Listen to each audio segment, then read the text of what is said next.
These are the oldest stories, online at oldeststories.net. Last episode, we opened with the coincidence that both King Shalmaneser in Ashur and Kanashman-Enlil II in Babylon took the throne in the same year. We then saw 3 Babylonian kings come and go over the course of Shalmaneser's reign, each less notable than the last. Then, just by coincidence, Shagarek-Shuriash and Shalmaneser both pass away in 1233, giving us a new pair of rulers in north and south taking the throne at the same time. I don't think there's any deeper significance to this double coincidence, but it is a little fun fact.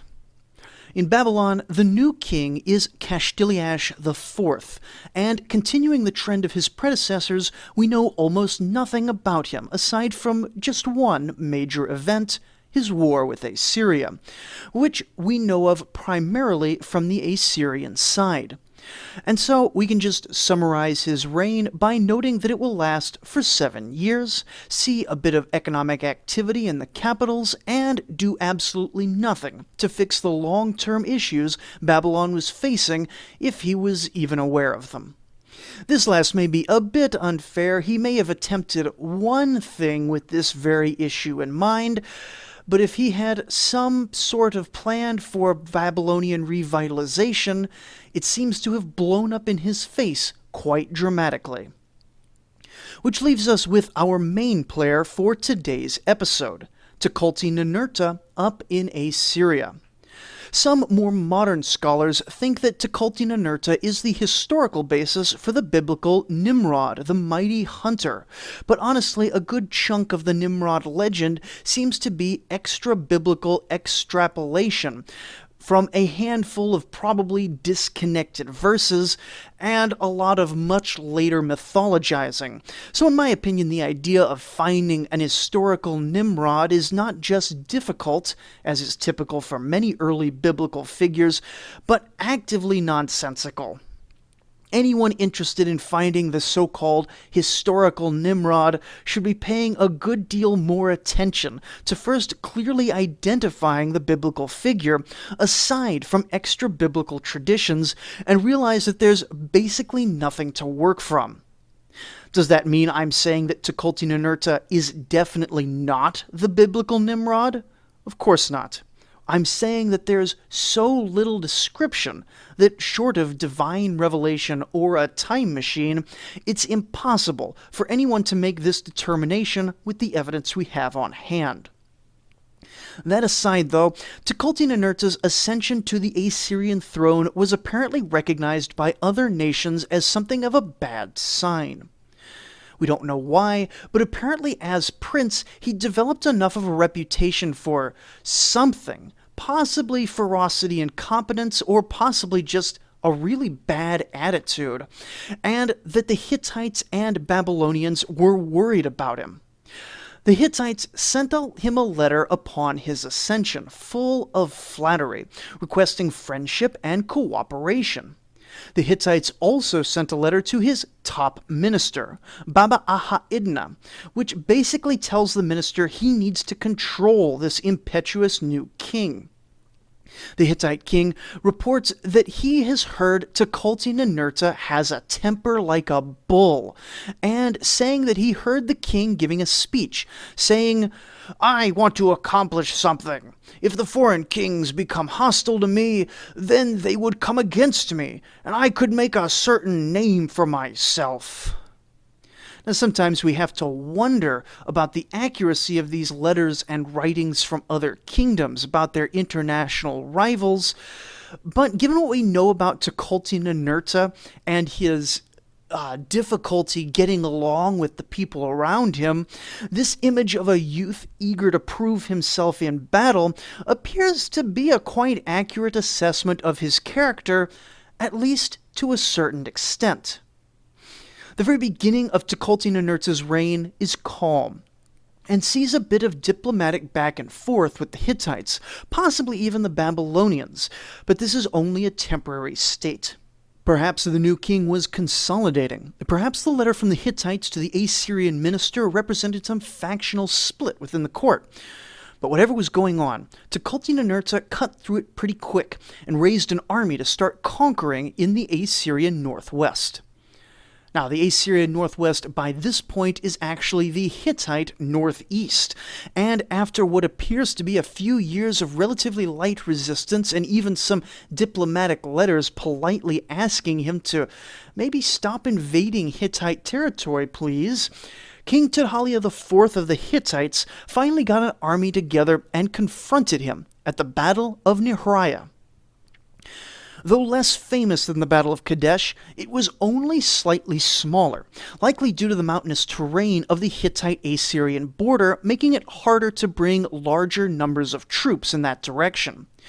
Also, it's less well recorded because Tukulti Ninurta ended up writing his great epic about another campaign, and the Hittites weren't much for elaborate epic recordings of their deeds in the same way as the more egotistical kings of the Bronze Age.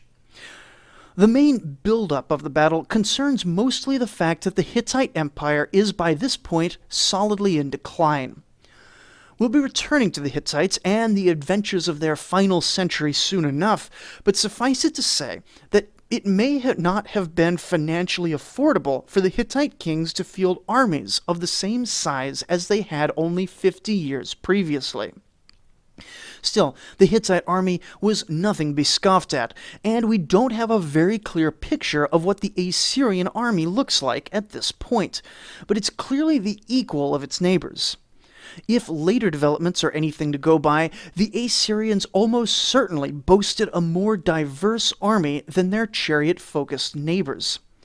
Tukulti Ninurta still leads a mighty chariot contingent, but the very terrain around Assyria forced the Assyrian army to rely on a mix of light infantry, spearmen blocks, archers, skirmishers, both javelin and sling-armed, alongside the chariots. As with the Battle of Kadesh, the Hittite king opened the battle with an attempt to fool the enemy into complacency.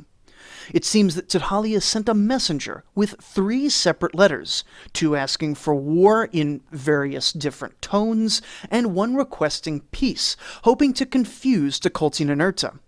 There was also an attempt to make it seem like the Hittite army was much further away. Tukulti Ninurta, in his later writings, claims that he was fooled by neither of these tricks, and calls the Hittites cowards for even attempting them. Having followed Hittite history, we can say confidently that what Tukulti Ninurta is interpreting as cowardice is actually pretty standard Hittite tactical trickery, and he probably knows this despite what he's saying in his accounts. Tukulti Ninurta gave to this messenger a message of his own, telling the Hittites to leave and abandon Nihriya, and they would be spared. Tudhaliya, however, has already allowed the Assyrians to run unchecked in Hittite lands for far too long, and battle was joined. As is sadly typical, we have no details from the battle, except that the Hittites were quickly routed, and a large number of the routing troops were encircled and captured following the battle. Tukulti Ninurta claims to have captured 28,800 troops, which would make the Battle of Nihriya comparable in size to the showdown at Kadesh, if not bigger depending on your particular estimates. Most likely, however, he is including in that figure of captured people the people captured and deported from the city itself, as the Hittites could likely no longer muster armies of the size that they once could. And while an army of 50,000 moving up and down the flat, rich, and well-populated Levantine coast is conceivable, even an army of half that size would have difficulty in the northern mountains of Hurrian territory, what we now think of as the Taurus and Caucasus Mountains. The defeat at Nihriya was so complete that Tudhaliya was reportedly concerned that if the Assyrians decided to continue invading, there was nothing to stop them from overrunning the entire Hittite Empire in a single sweep. As it would turn out, though, the Hittites would be spared from this disaster, at least for the moment, as over in Babylon, King Kashtiliash IV has made a grievous error, and Assyria will come to be occupied with its southern neighbor for quite a while. The timeline, as is typical, is a bit muddled, and it isn't completely clear how much of a gap came between the Hittite War and the Babylonian War. A traditional account would have them pretty much one after the other, but more recent excavations at a town called Tukulti Ninurta suggests that the Assyrian king may have taken a few years to rest on his laurels in between adventures. It seems he may have taken the slaves and loot from his conquests in the mountainous northwest and sent them towards the construction of a new city, named naturally after the king himself, Tukulti Ninurta.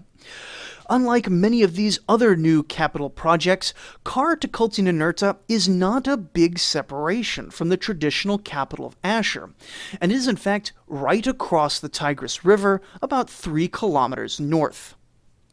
The name means Tukulti Ninurta's harbor, and it's a fair bit less than 1 square kilometer in size, pretty much just a new grand temple of Ashur and a royal palace, plus living quarters for the countless servants that required for that kind of luxury living.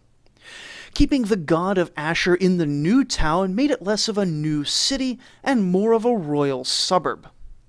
Though the new city was not as grand as some of the great imperial cities of the other nations, it appears to have occupied an unusual amount of Tukulti Ninurta's time. Though whether he simply loved the opulence of the place and enjoyed overseeing the construction, or if there was some more significant reason for this, is unclear.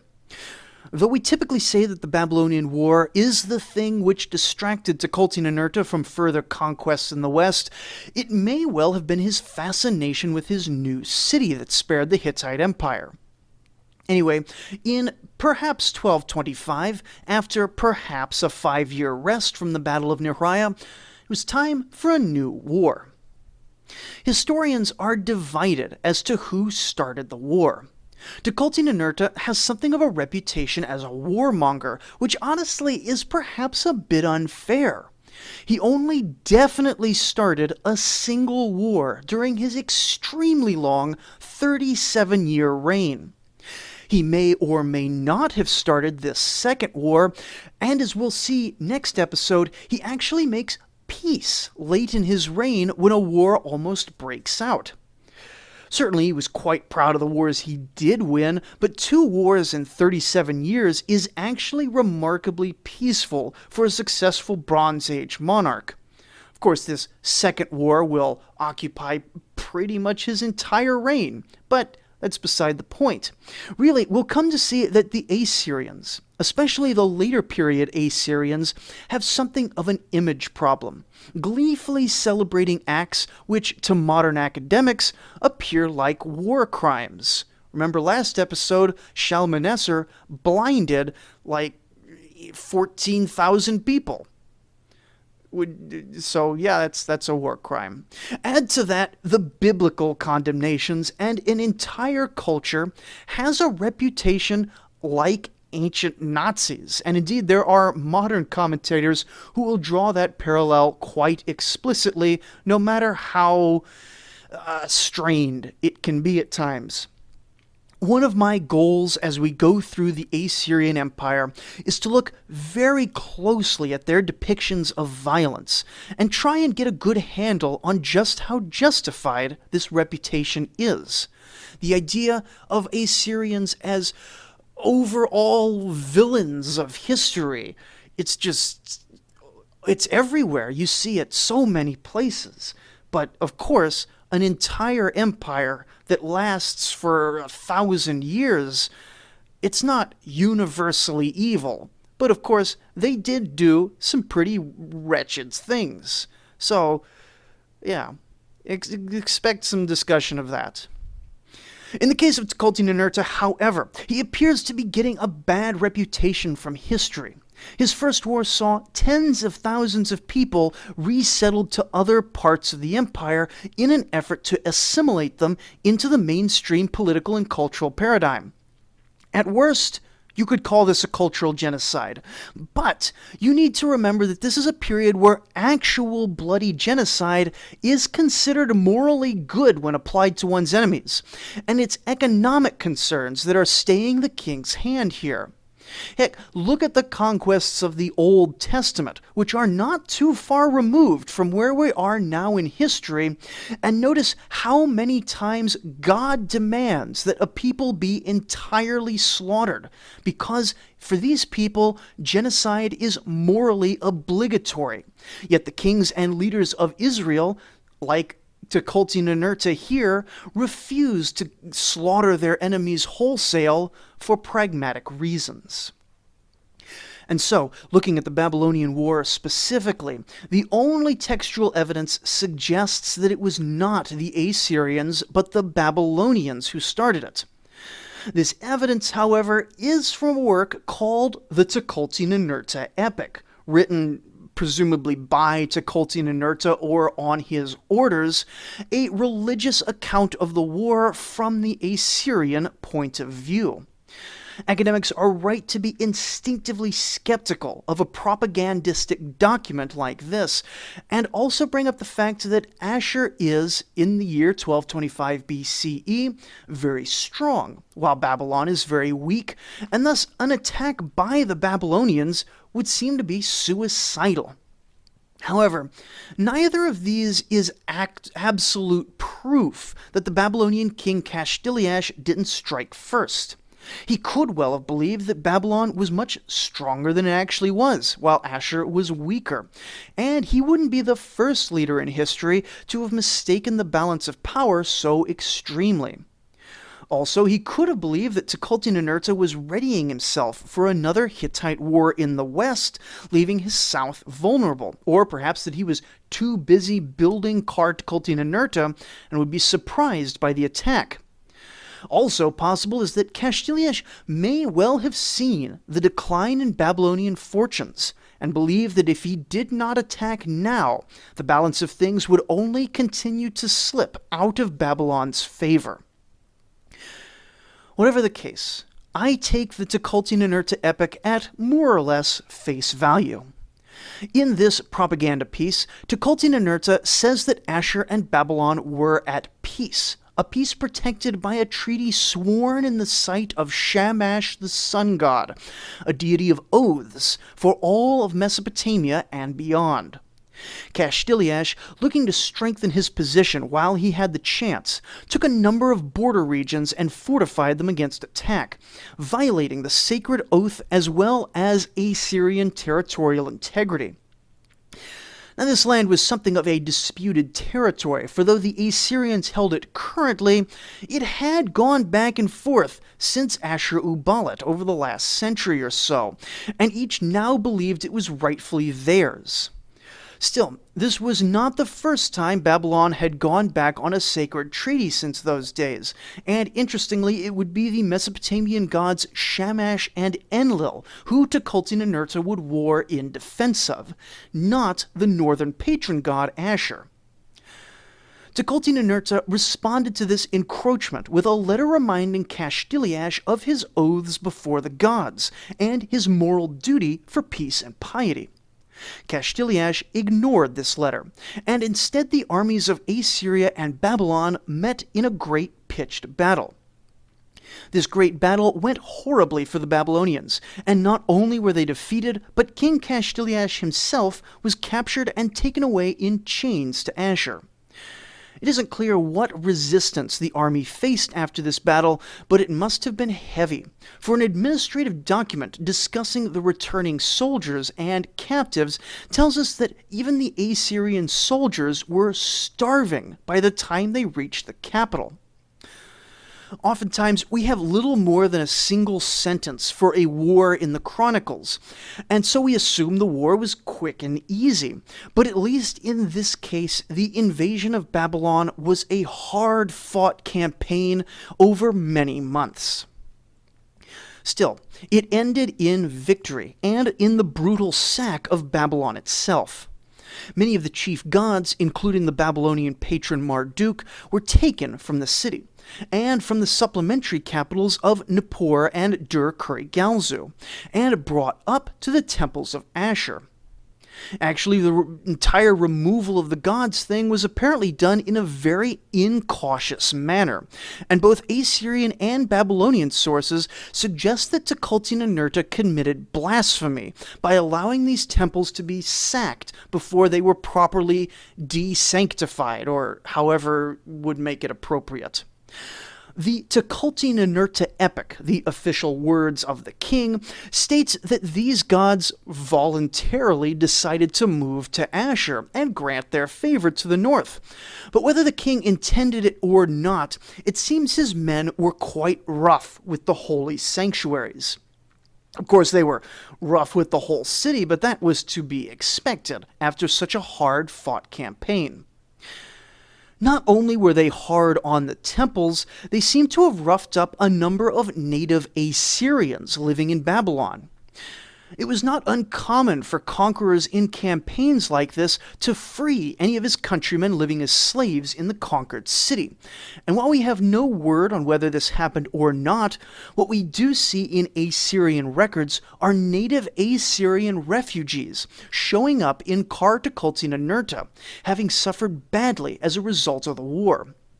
This was bad news, because the conquering government typically relied on civilians from their country, merchants and minor nobles and so on, to assist in holding the captured ground. And if these men were fleeing instead of enjoying the spoils of a recent victory, then resistance among the Babylonian population, or perhaps the war crimes of the Assyrian soldiers, may have been unusually fierce.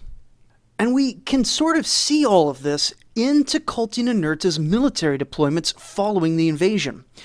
You see, he needs to continue and take more cities even after the three capitals have fallen, but can only spare a single detachment of his army to head west up the Euphrates River.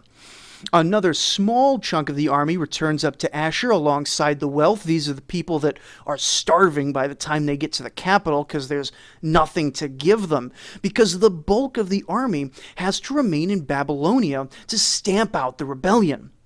This is actually really interesting. We've seen garrisons placed in occupied cities before.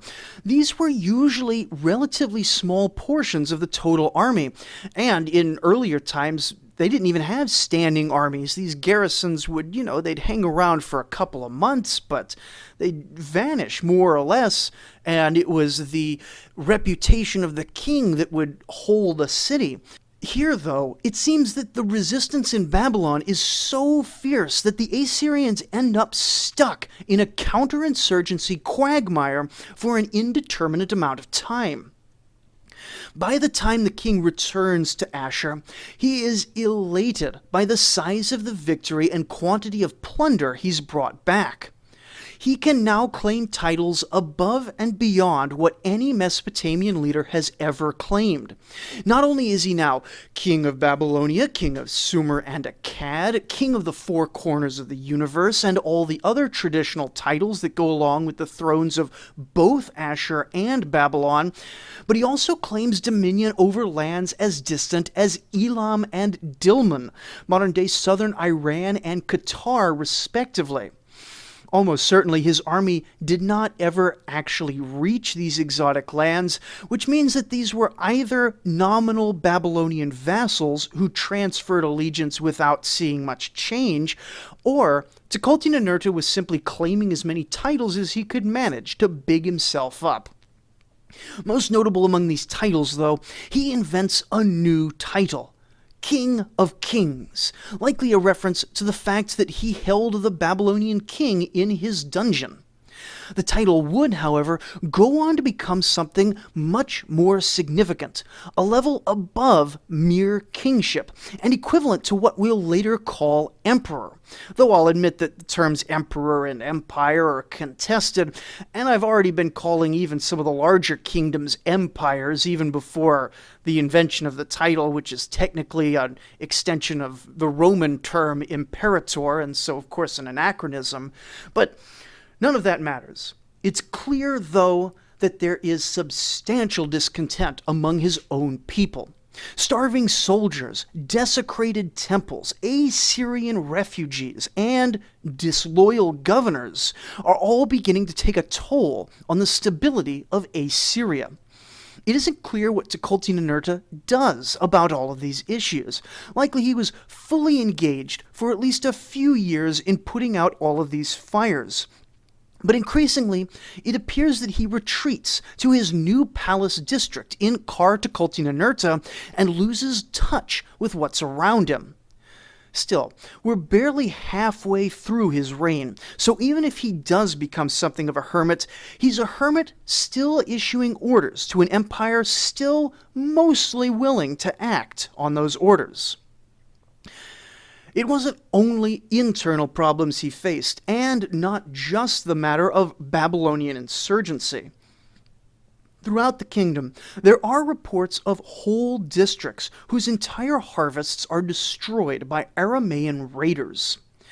The year is perhaps sometime around 1220 BCE, and the Bronze Age collapse is now in its early stages, with the barbarians who will sweep across the Near East gaining strength and growing restless.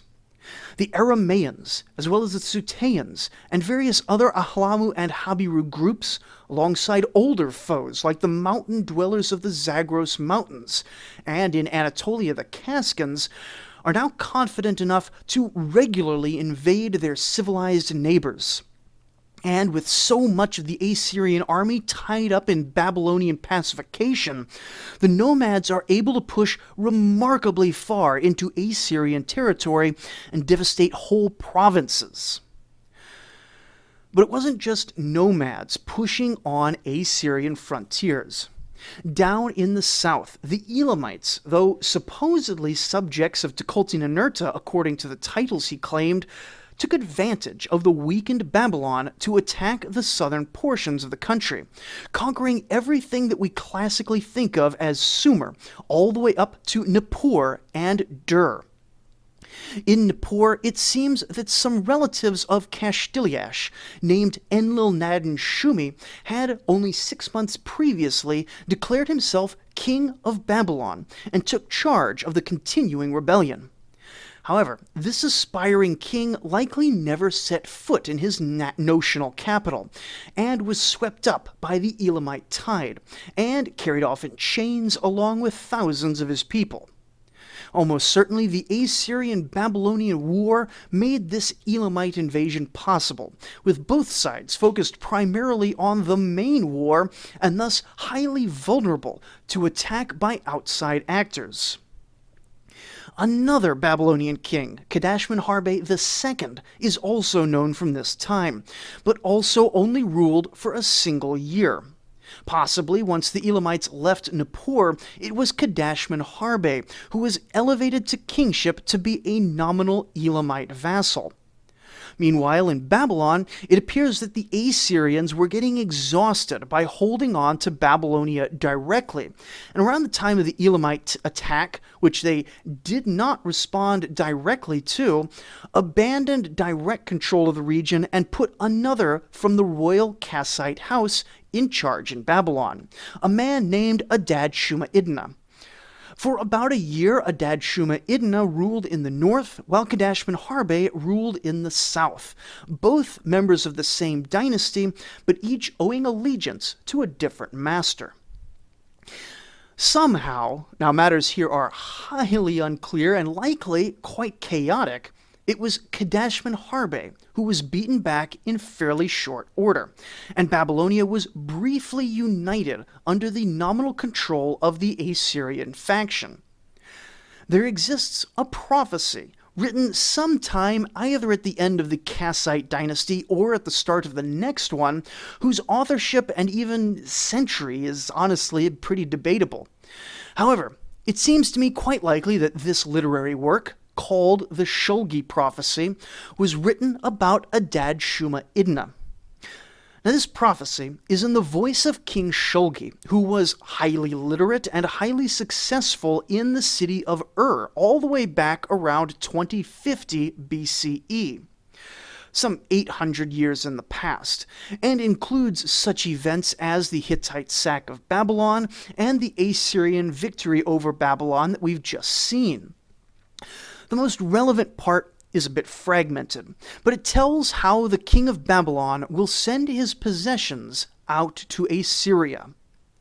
Friend will slay friend, the prophecy predicts. Companion will destroy companion with weapons. The lands will become totally destroyed. The great people will become small. Nippur will be cast down. But then a certain king will hold his head high because of the great city that the gods established for him on the banks of the Tigris and the Euphrates. By the command of Enlil, the reign of a king of Babylon will come to an end, but another will arise. He will restore Bad Tibira. He will renew Gersu and Lagash, rebuilding the sanctuaries of the gods. He will maintain the offerings of the gods and rebuild Nippur and Isin. The enemies will be cast down. As Adad-shuma-idna is the one who united Babylon again after the chaos following the Assyrian and Elamite invasions, it's likely that these words were written either to reflect the hopes of a restoration or to convince people that there was hope of such a thing. The fact that they were still Assyrian vassals likely seemed like a small thing, something that could be cast off any day now. But then the Elamites came again, sacking the newly rebuilt Isin and annihilating Marad, then left again with wagons full of plunder. It isn't clear if Adad-shuma-idna died in this war or remained king a bit longer, but the strength and spirit of Babylon was substantially broken by this. This was not, however, the end of the Kassite royal line, nor is it the end of Babylon itself. In the north, Tukulti Ninurta appears to have pulled quite a lot of strength out of Babylonia to fight the various barbarian threats on his border. While the Babylonians still appear generally discontented with their lot in the new Assyrian Empire, it seems that they accepted a succession of governors ruling over them, at least to a certain extent. Still, rebellion and external threats are rife, and thanks to archaeology from Tukulti Ninurta's newly built capital district and the fact that it would be abandoned right after he dies, we have a number of letters that allow us to trace out particular incidents that the king had to deal with. In the city of Ashukani, a plague of locusts hits the fields, and harvests for the entire region are wiped out. The people of the city fled to other parts of the empires, and the region was so depopulated that no one was left to guard some 50 Kassite and Hurrian prisoners, who were presumably just left in their cells to die, abandoned and mostly forgotten. Another letter tells of the gathering of an Assyrian army to face a force of 1,500 nomads, likely Aramaeans, at Hashumu Mountain, when most recently 50 men had been called up to serve as levies, and they had taken their state-provided grain ration, but then just turned around and left without fighting. These sorts of incidents were apparently so endemic that the officer in charge complained that he likely didn't have enough troops at this point to face the enemy on the mountain. A raid in the region of Harbe in northern Syria had wiped out the harvest there, and they would be needing aid to survive the year, even considering the number of animals and humans who had been killed and enslaved by the raiders, who were likely Sateans. In the same region, trade was becoming perilous, and multiple caravans were attacked, for it seems the raiders never bothered leaving after taking their goods. But the Assyrians were still able to make moves against these many threats. We have word of 5,000-man joint operations involving both Assyrian and Babylonian soldiers to lay siege to some unknown enemy city. Additionally, Tukulti Ninurta may have sent another punitive expedition to Babylon in response to something Adad-shuma-idna may have done, though whether this was before, during, or after the more destructive Elamite expedition is unclear. It was either during this second raid or during the initial invasion that the great walls of Babylon were pulled down to render the city defenseless in the case of further rebellion. But the king himself was not part of this campaign. Our indications are that in the second half of his reign, he withdrew even further into his palace district. Not out of pure hedonism, since he appears to have been highly involved with his kingdom, but perhaps out of piety. As the chaos begins to reverse the gains from his peak, Tukulti Ninurta's listing of his titles gets shorter and shorter, and he de-emphasizes his successes in the world in favor of boasting of his piety and his duty before the gods. Some historians see this as a way to cope with a difficult and non-victorious situation before a court growing increasingly skeptical of him as a king. Though it is possible that he was simply retreating into his palace and his faith because they were just easier than going outside and dealing with the mess left behind by his Babylonian quagmire and the rising tide of external enemies. And that's where we're going to leave things for today. Mesopotamia has devolved into an absolute mess. The nomads are attacking, the Elamites are attacking, the people of Babylon are revolting, and the people of Assyria are sick of their king. Agriculture is beginning to collapse from raids, locusts, climate shifts, and salt. And yet, at this point, Assyria rules over the largest and greatest empire that Mesopotamia has seen since the Akkadian Empire. Tukulti Ninurta is the king of kings and builds massive palaces for the splendor of his gods with the plunder from the temples of other nations. We're on the cusp of the great age of empires. But before we get there, we have the hard years of the Bronze Age collapse to get through. And in Tukulti Ninurta, we can see both the good and the bad of what is to come. And so, join us next time as we kill off the last of the Kassites and wind down the tale of the Middle Assyrians as all of this madness pays off. Thank you for listening.